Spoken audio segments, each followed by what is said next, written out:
Welcome to another video in the dark.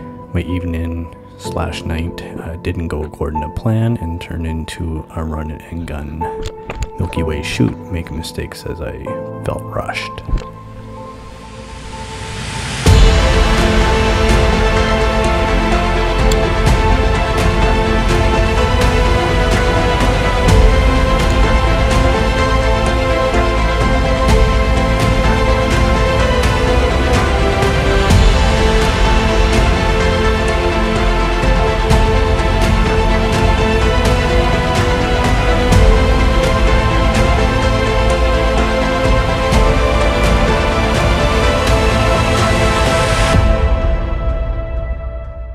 I encountered obstacles right from the start. This lighthouse has a really bright light, and it would wash out any attempt to shoot a long exposure for the Milky Way. I opted for a composite image and tried to keep the Milky Way in how it is oriented. I also took some artistic liberties with the reflection of the Milky Way in the water and the glow on the lantern of the lighthouse.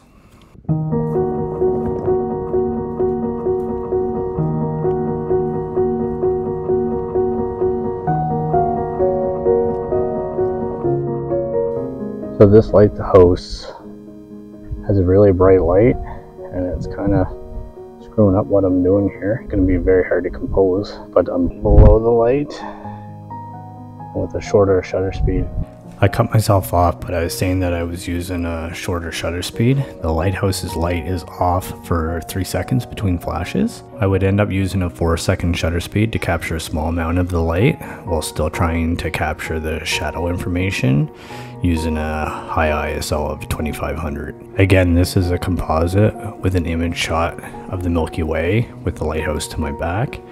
I did a second version of the lighthouse as well, enhancing the glow of the lantern. You can let me know which one you like better.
on one tiny little rock. At least we're out of the wind here, but just shooting a 3-minute exposure for the Milky Way. I already shot my foreground. Just some seaweed, some water, nothing crazy, but a little cove.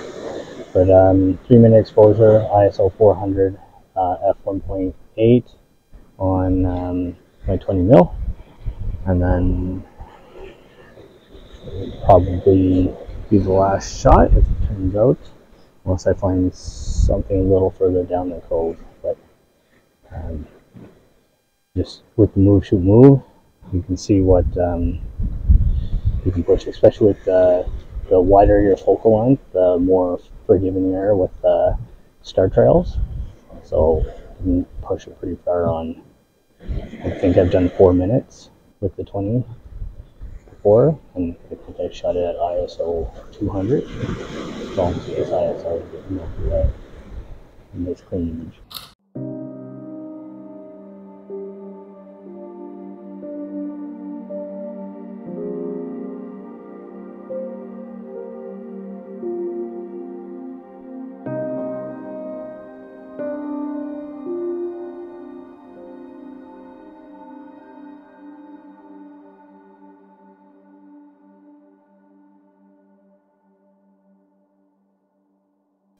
So I tried one last thing before taking off, and that's I got really close,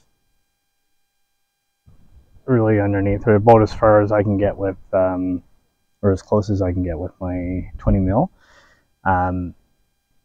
If I had a wider, I could go even closer, but I'm quite below the light, and I can shoot a 30-second exposure without it washing out. I'll show you what I got here. So it's not washing out. You can see the Milky Way. That's just a single frame. So I'll set up the move, shoot, move again, and drop the laser in and get my Milky Way shot. And although my images from that perspective were out of focus, as I might have bumped the focus ring, I would shoot a bit further away using the same approach, getting under the light and minimizing my shutter speed to only capture a fraction of the time when the lantern was lit, and this avoids some of the washout. I think this ended up being my favorite image from the night.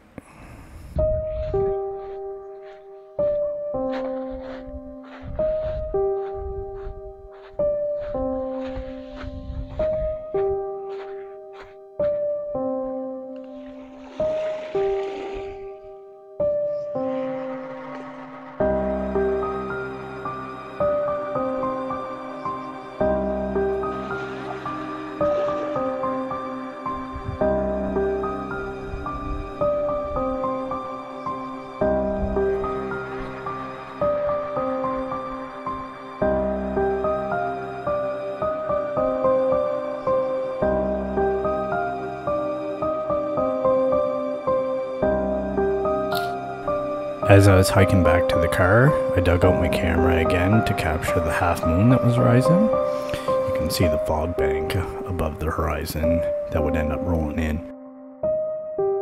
I almost didn't edit this video. I wasn't happy with a lot of the video and still content.